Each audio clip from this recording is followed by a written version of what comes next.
Okay, तो ये video अभी मैं ऊपर अपने घर की छत पे आके बैठ के शूट कर रहा हूँ। और इस वीडियो में मैं टोटली रॉ रहना चाहता हूँ।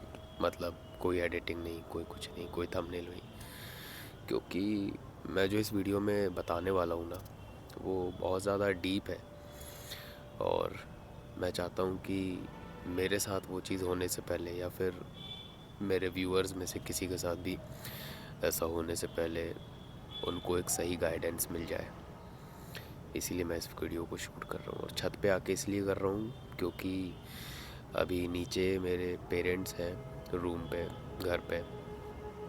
और मैं नहीं चाहता कि मैं जो इस वीडियो में बताने वाला हूँ वो बातें उन तक पहुँचे। इसलिए इस वीडियो को बहुत दिमाग खोल कर सुनना, और बहुत ज़्यादा मैच्योरिटी के साथ सुनना, ठीक है। एक बंदे को मैं जानता हूँ, छोटा सा बच्चा है, 16-17 साल का है। अब 16-17 साल के बच्चे को, मतलब 16-17 साल का कोई है तो उसको बच्चा कहते हैं, क्या कहते हैं पता नहीं, टीनेजर है। मैं तो बच्चा कंसिडर करता हूँ, इतना ज़्यादा मैच्योर नहीं होते 16-17 साल के लोग। तो हुआ ये है कि वो बैठ के दोस्तों के साथ गेम खेल रहा था, फ्री फायर वगैरह शायद कुछ खेल रहा था। तो बातों बातों में ना उसके टीचर ने ऐसा कुछ, मतलब वो लोग आपस में कुछ बात कर रहे थे शायद स्कूल की गेम खेलते हुए, कि टीचर उनको स्कूल में कुछ टोक रही थी कि क्या फ़ोन चलाते रहते हो दिन भर, लाइफ में क्या करोगे, ये वो ऐसा कुछ लेक्चर दे रही थी। तो वो अपने दोस्त को बता रहा था कि टीचर ऐसा ऐसा बोल रही थी। तो उसने बोला, फिर तूने क्या सोचा कुछ करने के लिए लाइफ में? उनकी बात मानी कि मतलब क्या सोच रहा तू? उसने बोला कि यार अभी तो है, पापा का बिज़नेस है, पापा है मेरे, और लाइफ में ज़्यादा कोई दिक्कत नहीं है, अच्छी फैमिली से बिलोंग करता है वो। और वो होता है ना एक, कि आप किसी पे डिपेंडेंट हो, तो उस तरह का उसका सीन है। और उसने बोला कि मेरा कुछ है नहीं, अभी पढ़ाई कंप्लीट करूँगा, फिर हो सकता है पापा के बिज़नेस को ज्वाइन करूँ। तो उसने बोला कि अभी कर ले, फिर उसमें क्या है। तो बोला अभी तो एंजॉय करने के दिन है मेरे, अभी तो कॉलेज भी स्टार्ट नहीं हुआ है, मतलब उसका हो चुका है, कॉलेज स्टार्ट होने वाला है मतलब, बट टेक्निकली अगर देखें तो उसके हिसाब से एंजॉयमेंट तो अभी शुरू भी नहीं हुई है, तो अभी से क्या कर लूँ। तो ठीक है, उसने, सॉरी, दूसरे दिन, ये बात होने के दूसरे दिन पता चला कि उसके पापा एक्सपायर हो गए। अब वो इस चीज़ के लिए रेडी नहीं था, बिल्कुल भी रेडी नहीं था। वो बेचारा टूट गया अंदर से कि ये क्या हुआ। सो रहा था वो रात में, उसको पता भी नहीं था। सुबह जब उठा तो एकदम से अब देखा उसने कि है ये क्या हो गया। तो उसकी जैसे धरती पलट गई हो, दुनिया पलट गई हो पूरी। जैसे वो जो एक कहावत है ना कि बाप का ना होना, घर से एक तरीके से छत का उड़ जाना, तो एक तरीके से उसे ऐसा फील हुआ कि उसकी छत उड़ गई। सच में उसकी छत उड़ गई सर से। मतलब कोई बंदा सो रहा है अचानक से अपने घर पे बिल्कुल चैन से, इत्मीनान से, और सुबह उठ के ऊपर देखा ना कि घर पे ऊपर छत ही नहीं है। वैसा सा सीन उसको फील हुआ। और वो चीज़ जब मुझे पता चली ना भाई, मुझे अंदर से इतना ज़्यादा हिट हुआ। अब एक 25-26, मैं ऑलरेडी 26 साल का हूँ, बता चुका हूँ। अब एक 26 साल का लड़का होने के नाते, एक आदमी होने के नाते, मैं जो कर सकता था मैंने वही किया। उसको एम्पैथी दी, सिंपैथी दी। और मैं घर आ गया, मुझे ही बात पता चली तो थोड़ा सा हिट हुआ, थोड़ा नहीं बल्कि बहुत ज़्यादा हिट हुआ। आ गया मैं घर। अब मैं बैठा हुआ था, एडिटिंग वगैरह कर रहा था, तो मुझे प्यास लगी, मैं पानी पीने के लिए रूम पे गया। मेरे पापा की थोड़ी सी तबीयत ख़राब नहीं बोलेंगे, मतलब थोड़ा सा उनको था, वायरल फीवर वगैरह, और थोड़ी सर्दी खांसी थी, तो वो आराम कर रहे थे। रात का समय था, पानी पीने के लिए गया मैं। पानी पी के जब आने लगा ना मैं, तो मेरी नज़र पड़ी पापा के बालों पे। दिखा कि उनके बाल सफ़ेद हो रहे हैं। भाई, एक्सेप्ट करना मुश्किल है, लेकिन एक्सेप्ट किया नहीं जा रहा था मुझसे कि यार बाल सफ़ेद हो रहे हैं पापा के। और ना जाने ये चीज़ कितने सारे लोगों की लाइफ में आने वाली है कि वो अपने पेरेंट्स को बूढ़ा होते हुए देखेंगे। और अभी अगर उनकी करंट सिचुएशन देखें तो लाइफ में कुछ ढंग का कर नहीं पा रहे हैं, क्योंकि ऑलरेडी स्ट्रगल इतना है। हर कोई जज करने के लिए बैठा है। शादी करने जाओ तो लड़की वालों की डिमांडें इतनी सारी है, शादी हो जाए तो फिर डिवोर्स करने की डिमांडें इतनी सारी है, साथ में टाइम भी निकलता जा रहा है पेरेंट्स का। तो ये चीज़ एक्सेप्ट करना ना बहुत ज़्यादा मुश्किल है कि एक एक बंदा अपनी लाइफ में ना अपने पेरेंट्स को बूढ़ा होते देखेगा, फिर धीरे धीरे वो अपने पेरेंट्स को देखेगा, खासकर अपने पापा को, कि कहाँ वो इतने मोटे तगड़े होते थे, अब धीरे धीरे उनका वज़न कम हो रहा है, गाल पे चकते जा रहे हैं, हड्डियाँ कमज़ोर हो रही हैं, कांप रहे हैं, चलते फिरते भी नहीं बन रहा ठीक से, हॉस्पिटल के चक्कर लगवा रहे हैं कि जैसे तैसे बस जान बच जाए।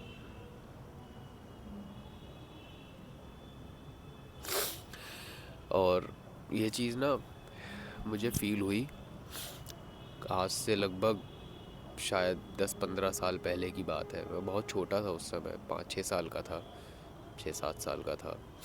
और ज़्यादा पुरानी बात है, शायद 20 साल हो रहे होंगे। तो हम लोग अमृतसर जा रहे थे। मेरे दादाजी को टीबी होता था उस समय। टीबी था मतलब उनकी बैकबोन में ना टीबी हो रखा था, तो बिस्तर से उठ नहीं पाते थे। हम लोग अमृतसर जा रहे थे सब लोग उन्हीं के लिए प्रे करने के लिए, कि अमृतसर जाके अरदास करेंगे उनके आगे और उनकी अच्छी लंबी उम्र के लिए। हम लोग अमृतसर पहुँचे भी नहीं भाई, पहुँचे भी नहीं, आधे रास्ते से कॉल आ गया था कि अब नहीं है दादाजी। 1 मिनट।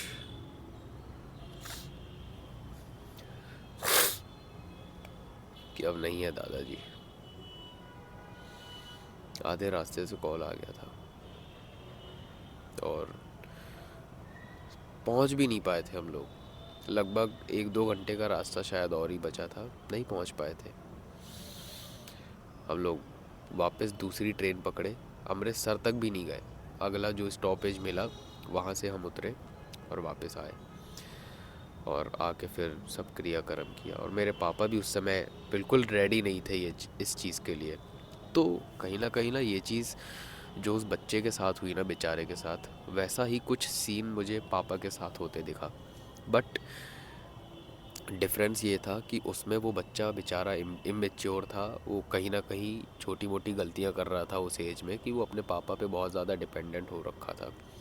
और एक तरफ मेरे पापा थे जो फुल्ली डिपेंडेंट सब चीज़, बट एक तरीके से रेडी नहीं थे। उनके लिए बहुत ज़्यादा अनएक्सपेक्टेड था ये, कि कभी लाइफ में ऐसा फेज़ आएगा और इतनी अनएक्सपेक्टेडली आ जाएगा कि हमें प्रिपेयर होने का भी मौका नहीं मिलेगा। तो वो चीज़ फ़ील हुई मैंने जब देखा ना अपने पापा के सफ़ेद बालों को। तो अंदर से ना फ़ील हुआ कि यार मेरे लिए कितना ज़्यादा मुश्किल है कि अपने पापा को बूढ़े होते हुए देखूँगा। धीरे धीरे उनकी हड्डियाँ कमज़ोर होंगी, शरीर कमज़ोर पड़ेगा। आज जब वो इतनी भाग दौड़ करते हैं सबके पापा, और एक पल भी बैठते नहीं है भाई चैन से, सांस नहीं लेते हैं। और एक दिन आएगा जब वो ऐसे ही चले जाएंगे। और सबसे दुखी बात ये होगी भाई हमारे लिए, खासकर मर्दों के लिए सभी, कि वो उनके जाने के टाइम भी शायद बहुत सारे ऐसे मर्द रह जाएंगे जो जाने के टाइम तक भी अपने पापा से कितना प्यार करते हैं वो कभी बता नहीं पाएंगे उनको। और शायद वो बगैर ये चीज़ सुने उनको जाना पड़ेगा।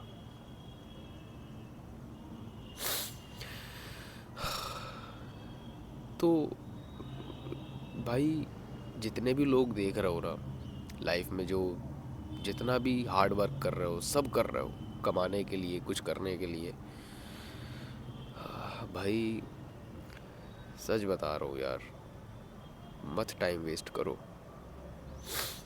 जितना जल्दी ये चीज़ एक्सेप्ट कर लोगे ना कि तुम्हारे पेरेंट्स को भी तुम बूढ़ा होते हुए देखोगे, उनके भी जाने का वक्त आएगा, उसके पहले पहले अगर तुम अपनी लाइफ को ट्रैक पर ले आओगे तो भाई मैं बता नहीं सकता तुम लाइफ में कितना सेटिस्फाइड फील करोगे और पेरेंट्स कितना सेटिस्फाइड फील करेंगे।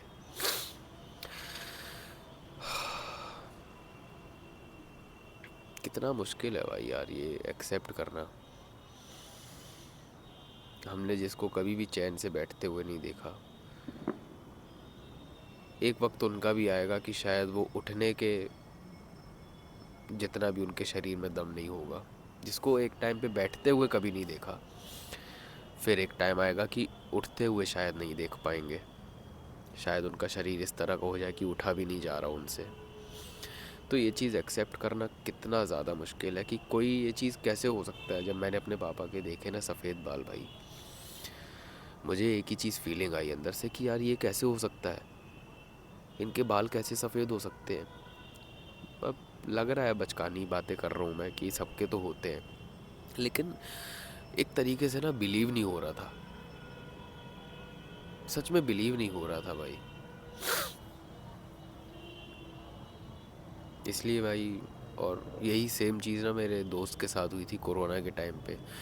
बट उसने क्या किया था ना, उस चीज़ को होने के बाद उसने उसको मजबूरी बना ली। उस इंसिडेंट को जो उसके पापा के साथ हुआ वो नहीं होना चाहिए था, बट होना तो सबके साथ है कभी ना कभी। तो उसने क्या किया, उस चीज़ को मजबूरी बना ली, मजबूती बनाने की बजाय। और इस चीज़ का रिग्रेट आज तक उसको होता है। मैं नहीं चाहता कि ये रिग्रेट मुझे हो, तुम्हें हो, या फिर जितने भी लोग इस वीडियो को देख रहे हैं उनको हो। स्पिरिचुअलिटी से जुड़े आओ भाई, अपने धर्म ग्रंथों को पढ़ो, गुरुओं को मानो, भगवानों की पूजा करो, जो बन सकता है करो। लेकिन इस सच्चाई को बहुत जल्दी एक्सेप्ट कर लो कि आपके पेरेंट्स का टाइम आएगा। उस चीज़ के लिए प्रिपेयर होना चालू कर दो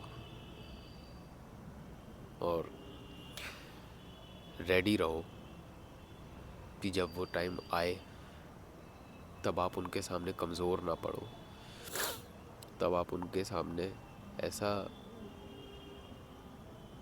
फील ना करो कि उनके,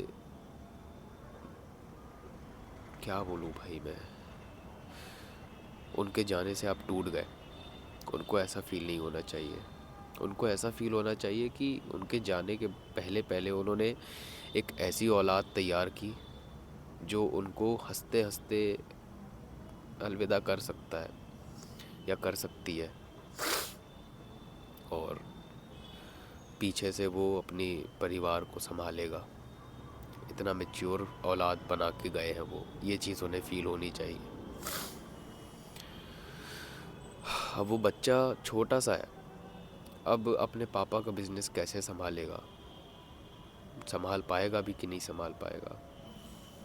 अब उसको सपोर्ट करने के लिए जो रिलेटिव आएंगे, क्या भरोसा है कि वो उसके साथ जस्टिस करेंगे। उसके पिता का जो कमाया हुआ कारोबार है, जितना पैसा है, वो नोचने की कोशिश नहीं करेंगे। कोई भरोसा नहीं है। और वो कैसे इतना छोटा सा बच्चा 16-17 साल का डील करेगा इतने सारे लोगों से।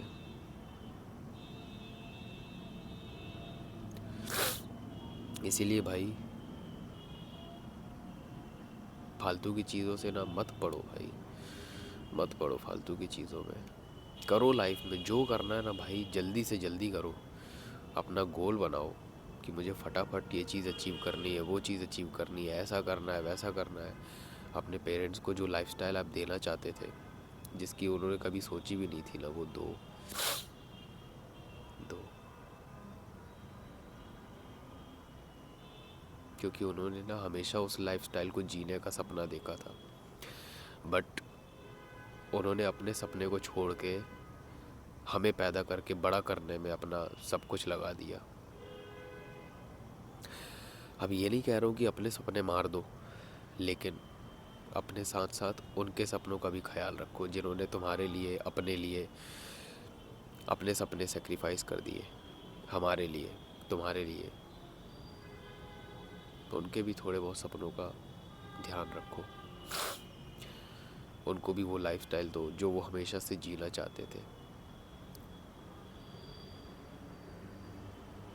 उन्हें भी उस गाड़ियों में घुमाओ जिस गाड़ियों में वो हमेशा से घूमना चाहते थे, या फिर जिस गाड़ियों में उन्होंने हमेशा सिर्फ दूसरों को घूमते हुए देखा है।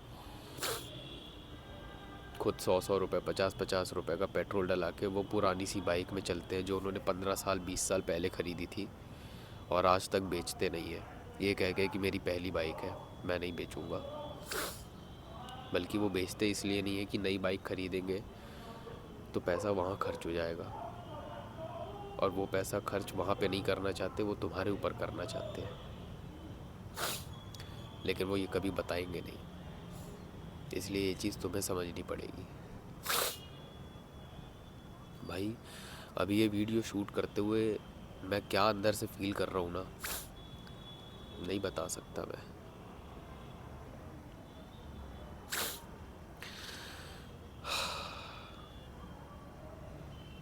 सोचो इस बारे में, think about it as soon as possible.